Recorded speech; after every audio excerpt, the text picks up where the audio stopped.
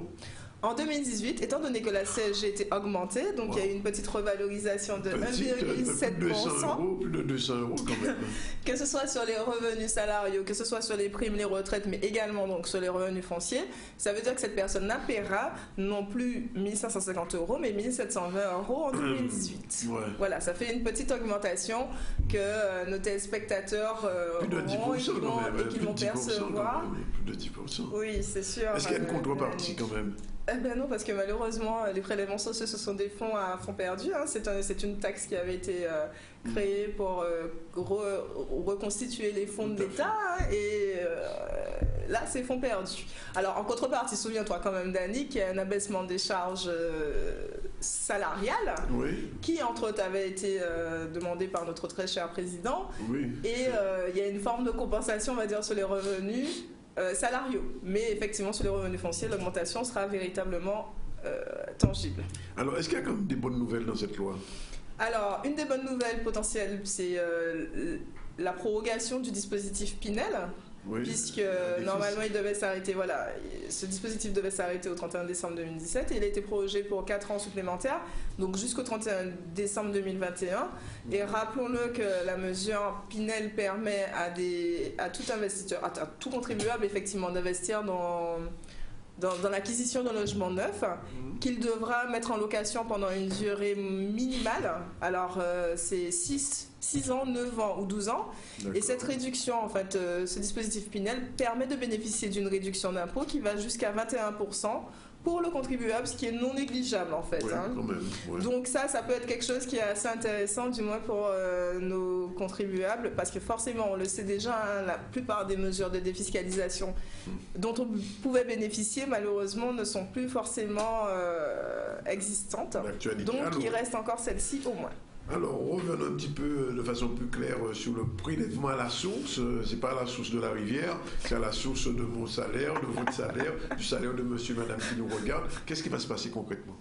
Concrètement, vers le milieu de l'année 2018, en fait, il y aura des taux qui seront affecté aux contribuables. Donc chaque contribuable aura son taux de prélèvement à la source et ce taux-là sera communiqué à leur employeur. Du moins, ils devront le communiquer à leur employeur et ainsi, en 2019, il va y avoir une retenue automatique qui se fera sur les bulletins de paye et cette retenue permettra de payer l'impôt de 2019. Alors... Ah non, on paie un impôt prévisionnel. Non, Danick. Puisque si on paye l'impôt de 2019, la question c'est qu'est-ce qu'il advient de l'impôt de 2018? Oui, on le sucre. Alors, on va dire que c'est plus ou moins la bonne nouvelle, mais qu'on ne va pas ressentir forcément, c'est que pour éviter une double imposition, donc pour éviter d'être imposé à la fois sur 2018 et donc payer en 2019 et en même temps payer 2019 en 2019, il y a un crédit d'impôt exceptionnel qui a été prévu donc par l'État qui permettra de gommer cet impôt 2018. Ouais. Alors, c'est pour les revenus qui ne sont pas exceptionnels. Donc, tout ce qui est revenu salarial, etc. À condition forcément qu'il n'y ait pas une augmentation trop importante des revenus, puisque au niveau des impôts, ils anticipent évidemment une optimisation fiscale des revenus de l'exercice 2018. Donc, ce crédit d'impôt gommera l'impôt qui aurait dû être payé concernant les revenus 2018 en 2019. Donc, en 2019, on paiera déjà des acomptes pour l'impôt de 2019. Tout à fait. D'accord. Et en 2020, pareil, on paiera... Et en 2020, on paiera 2020. Mais en 2020, il y aura quand même, un réajustement parce qu'il va falloir vérifier que l'impôt payé en 2019 correspond véritablement à l'impôt qui aurait dû être payé en tout et pour tout, avec la déclaration. Si le salaire n'a pas augmenté réellement. Voilà, donc en fait, il y aura un solde qui sera... il y aura un reliquat, on va dire, en relevé d'hier qui va être fourni et que les contribuables devront renseigner. Alors, en sachant quand même qu'il y aura la possibilité pour les couples mariés d'avoir un taux différencié. Pourquoi, Danick? Si nous étions mariés, toi et moi, malheureusement. Quelle chance. pas imaginer. Et que nous n'avons pas les mêmes revenus. C'est-à-dire que peut-être que tu perçois bien plus que moi. Hein. On dira peut-être des revenus à 4 000 voire 5 000 euros net. Bien sûr. Que moi, je suis le directeur de deuxième part, n'écoutez pas ça. Hein. Que moi, je ne serais qu'à 1 500 euros net. Et l'inverse, les rôles. Bon, alors, le fait que nous soyons mariés entraînera le fait qu'on ait un taux d'imposition unique. Oui, bien sûr. Or, comme je perçois moins que toi, oui, théoriquement, je serai entre guillemets désavantagé par rapport à mon prélèvement à la source. Donc, on aura la possibilité de dire aux impôts que non, moi, je souhaite avoir un taux qui soit basé et calqué sur mes revenus et que toi, tu auras ton taux à toi qui sera ton taux propre et donc tu paieras un peu plus que moi. Il y a une confusion des gens, je comprends. Il y a une confusion ou pas, parce que face à de telles disparités, il faut quand même pas qu'il y en ait un qui soit plus pénalisé que l'autre hein, sur les revenus. Donc c'est vraiment une solution pour pouvoir moduler. Juste un petit détail, est-ce que ça confirme le fait qu'on n'a plus intérêt à être marié que de ne pas l'être? Non, pour le coup, non, pas forcément en fait, puisque là, comme je te dis, au niveau du prélèvement à la source, ils vont réajuster par rapport aux revenus. Réel, quoi. Mais comme je te dis, à la fin, ce qu'ils vont regarder, c'est la déclaration globale de monsieur et madame à la fin, au moment où on va faire le solde de l'impôt sur le revenu. D'accord. Idem donc aussi pour les professions libérales. Oui. Ou les professions agricoles. Tu as parfois effectivement des saisons qui permettent à certains agriculteurs de bénéficier de revenus assez conséquents au cours d'une certaine année. On va prendre par exemple. C'est pas le cas justement. Hier, oui, j'étais en mouvement. Ils sont en ce moment avec Richard se faire payer des indemnités passées. Donc avec le cyclone, ils sont en difficulté. Là. Voilà, c'est ça, tout à fait. Alors. Par exemple, justement, l'année dernière, c'était une année moins faste. Peut-être que les années d'avant étaient un peu plus fastes. Et étant donné que le taux qui est retenu, c'est sur la base des années précédentes, il y a la possibilité de dire à l'administration fiscale, écoutez, moi je pense que cette année, je vais percevoir moins, donc mes revenus sont moins importants. Par conséquent, soit je ne paye pas le reliquat d'impôt que vous allez demander, ou alors je module à la baisse mon montant d'impôt sur le revenu. Parce que j'aurais anticipé cette... Alors, Émilie, on entend parler du crédit impôt en compétitivité des entreprises. Est-ce que cet impôt-là, il risque de rester en place, d'être maintenu ou pas? Alors, on a de la chance quand même dans les DOM, hein, c'est qu'on bénéficiera du taux de 9%, parce qu'il faut savoir qu'il n'est pas le même dans les DOM et en France métropolitaine, puisqu'en France métropolitaine, il est moins important. Donc, il était de 9% en 2017, il sera de 9% en 2018, contre 7% au national. Par contre, à partir du 1er janvier 2019, plus de CICE. Ah bon? Voilà, ce sera à la fin du CICE. Pour le moment, on ne sait pas encore quel sera le dispositif qui va le remplacer, mais le crédit d'impôt qui aidait quand même pas mal de nos chefs d'entreprise, malheureusement, sera effacé. Alors, on parle du CICE, c'est vrai, Danick, mais il faut aussi parler du CITS. CITS, alors qu'est-ce que c'est le CITS? Alors, c'est un crédit d'impôt sur la taxe sur les salaires. Ah oui, ça, on n'en a jamais encore abordé. Effectivement, chers téléspectateurs, je suis désolée. Mais du moins, pour ceux qui sont dans des associations ou qui ne sont pas redevables de la TVA, les téléspectateurs savent qu'ils doivent reverser la taxe sur les salaires. Donc la taxe sur les salaires, c'est le palliatif à la TVA. J'essaie de t'expliquer, Danick, c'est vrai que c'est pas forcément évident. Et le CITS, donc du coup, c'est un crédit d'impôt qui sera calculé maintenant sur la taxe sur les salaires, pour les personnes qui doivent reverser la taxe sur les salaires, en sachant que son taux est de 4% et qu'il est calculé sur le montant des rémunérations versées en 2017 et en 2018. Donc 4% sur ces deux montants. Et aussi en 2018. En 2019, malheureusement, il n'y aura plus de CITS. Donc, on doit aussi anticiper ces quelques changements qui vont pour le coup impacter les états financiers des associations, mais aussi des entreprises. Alors, avant de terminer, il faut absolument dire deux petits mots sur ce qu'on appelle la flat tax. Je ne savais pas ce que c'est. La flat tax, c'est nouveau. Alors, tu vas en entendre parler un peu à droite, un peu à gauche, puisqu'en fait, c'est un taux de prélèvement unique, qui sera appliqué sur les revenus des capitaux, des dividendes. En fait, là aussi, c'est aussi assez complexe. Donc, c'est pour ça que je vais inciter quand même tous les téléspectateurs qui vont se sentir concernés par le dispositif à se rapprocher de leur expert comptable. Mais c'est-à-dire qu'il y aura un taux unique de 30% sur lequel ce taux-là servira à calculer du moins l'imposition pour ces personnes qui bénéficient de revenus de capitaux, à savoir dividendes ou même des intérêts. Et ça change par rapport au dispositif antérieur qui était assis sur un taux de 21% et 15,5%. Ça fait beaucoup de chiffres, hein, Danick, je sais. Mais dans tous les cas, ce qu'il faut retenir, c'est que la flat tax cette année pourra être certainement plus intéressante que ce qui avait été fait auparavant, en sachant qu'on aura la possibilité de choisir entre la flat tax, ou entre être soumis au barème progressif de l'impôt sur le revenu. D'accord. Cette loi de finances, il y a autre chose?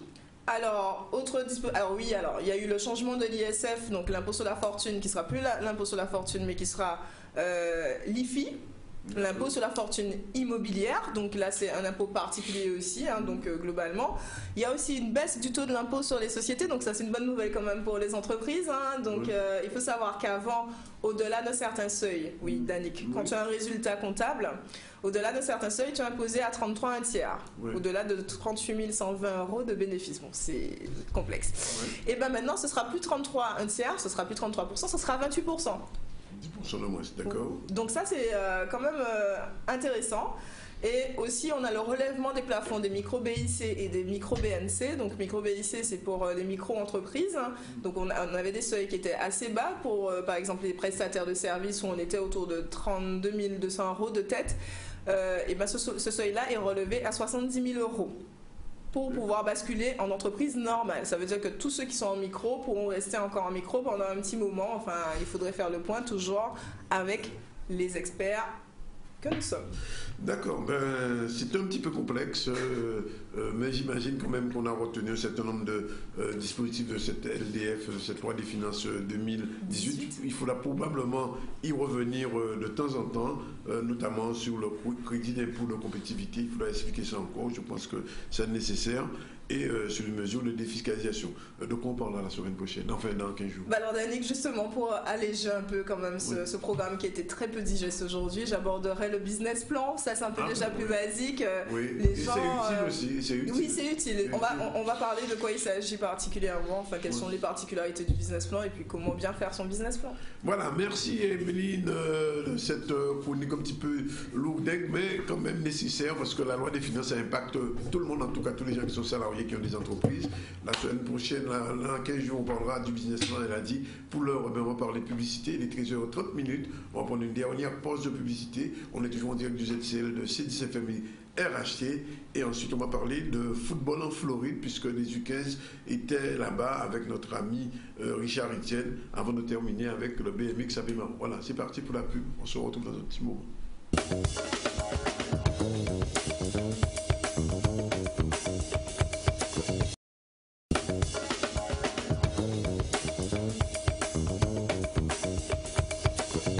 Retour sur le plateau du ZCL, il est 13h36, pas 12h, j'ai déjà fini de manger. Et on va faire avec vous rapidement un rappel des titres de l'information du jour. Rencontre aujourd'hui d'Harry Chalus avec les agriculteurs qui étaient hier mobilisés. Ça s'est fait à la région, à l'office de la région qui se trouve à Orézé.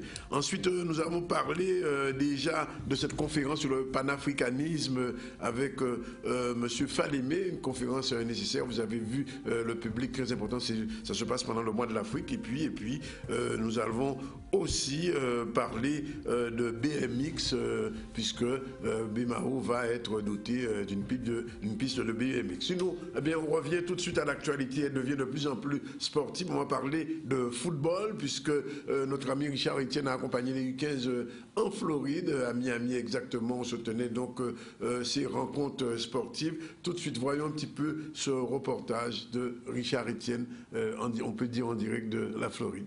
Et 3 voyages en l'espace de 3 ans. Pour nous, c'était de mieux connaître un petit peu le football américain et on est impressionné par l'organisation, les structures. Sur ce tournoi, il y a 714 équipes qui représentent les catégories entre U9 et U18 et c'est le 15e plus gros tournoi des États-Unis. Et on espère vraiment, sur les 2 équipes que nous avons emmenées entre les U13 et les U17, je dirais figurer de manière à représenter un petit peu le Football Club des Abîmes et puis d'une manière générale la Guadeloupe. Il faut féliciter Eddie Raboteur, Jean-Claude Corval et tous ceux qui travaillent sur, je dirais, la partie technique de l'association, du club. Et c'est un petit peu grâce à cela on arrive à être compétitif. Hein. Notre objectif, comme je l'ai dit, c'est de faire bonne figure ici. Et pourquoi pas, dans un mois et demi, rencontrer les centres de formation les meilleurs. Et pourquoi ne pas faire jeu égal avec eux? C'est déjà du travail de longue haleine. Et ce sont des gamins qui ont un objectif, comme j'avais dit la dernière fois, hein, qui doivent faire des paliers au mois de mars.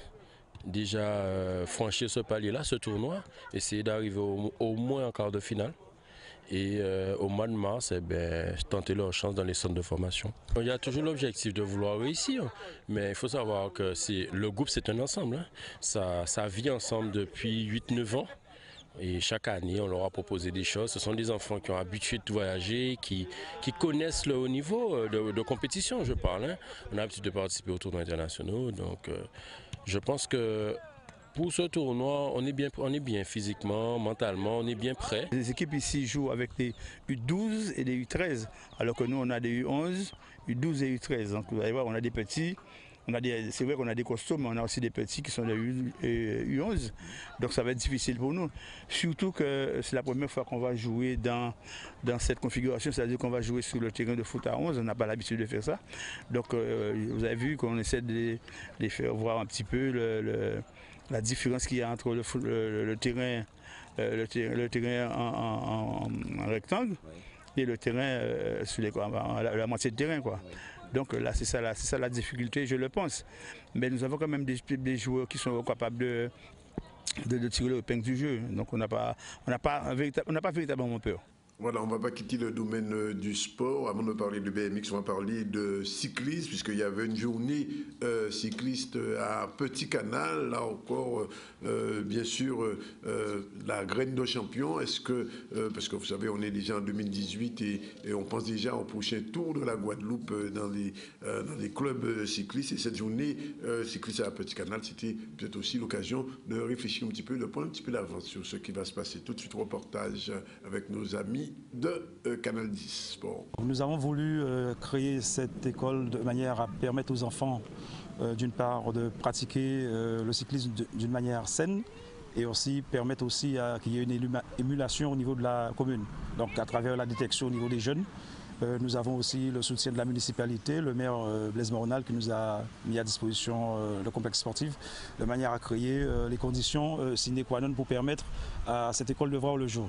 Aujourd'hui, les enfants sont là, les parents sont contents. Donc nous avons comme objectif de renforcer un petit peu l'école de cyclisme à travers les sections, notamment les Manques, Bazin, Gros Cap et le Beau. Donc c'est pour aussi permettre au club d'avoir une notoriété au niveau des petites catégories. La volonté de la municipalité, c'est de voir tous les enfants de Petit Canal face du sport. Parce que depuis notre arrivée en 2014, on a créé l'école de football, on a créé l'école d'athlétisme. Aujourd'hui, c'est l'école de cyclisme qui voit le jour. La municipalité, sa volonté, effectivement, c'est de mettre à la disposition des enfants les structures de la municipalité et le matériel, et même les éducateurs aussi. L'objectif consiste à participer dans des compétitions à l'extérieur, c'est-à-dire au-delà de Petit Canal, c'est-à-dire dans les autres communes, avoir des enfants qui soient un petit peu assidus aux entraînements. Et je peux compter sur mon ami Jean-Baptiste Diossin pour sa rigueur et permettre aussi aux enfants de s'épanouir. Donc ça reste dans un cadre de loisirs, mais aussi par la suite avoir une équipe un petit peu beaucoup plus homogène pour qu'on puisse participer aux différentes compétitions sur le territoire. Voilà, ça va être la fin du journal qu'on aura vu ce reportage sur le BMX. Bien sûr, on a parlé de cyclisme, on a parlé de football. Et bien, on termine avec le BMX. C'est tout près d'ici. C'était à Bimaoy, c'était ce week-end. Et puis, on va profiter aussi pour vous saluer tout à l'heure. Tout de suite, reportage sur BMX. À la demande d'un partenaire nouvellement sur le marché qui est HD Bicycle Store, il nous a demandé de lui organiser une manifestation et il souhaitait la faire en nocturne par rapport à la disponibilité des parents. Donc nous faisons cette première BMX Night Show. Pour l'instant ça se déroule très bien malgré que nous avons une seule piste. Nous avons plus de 110 licenciés sur toute la Guadeloupe en BMX, donc c'est une discipline qui est prospère. Comme chaque année, il y a les championnats de France pour les tout petits à Schönheim et pour les plus grands à Sarzeau. Et les championnats d'Europe aussi, c'est à Sarrian en France. Donc on a la chance de pouvoir y participer en tant que région ultra-périphérique de l'Europe.